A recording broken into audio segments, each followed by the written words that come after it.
Дауыс әдемі барқытный болу үшін не істеу керек? Сахнаға шықпай тұрып, видео түсірмей тұрып, біреумен сөйлеспей тұрып, мына 3 жаттығуды жасаңыз. Сол кезде дауыс значительно әдемі болады.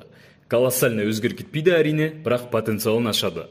Бірінші жаттығу есінеу деп аталады. Есінеген кезде біздің бұлшықеттер босайды. Бұлшықет бос болған кезде дауыс әдемі шығады.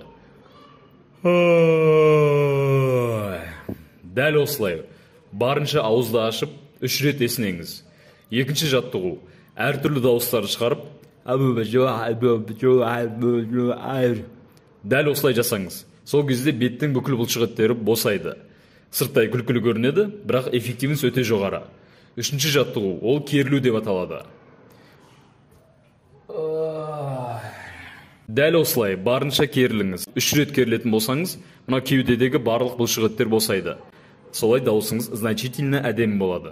Видеоны жоғалтып алмас үшін міндетті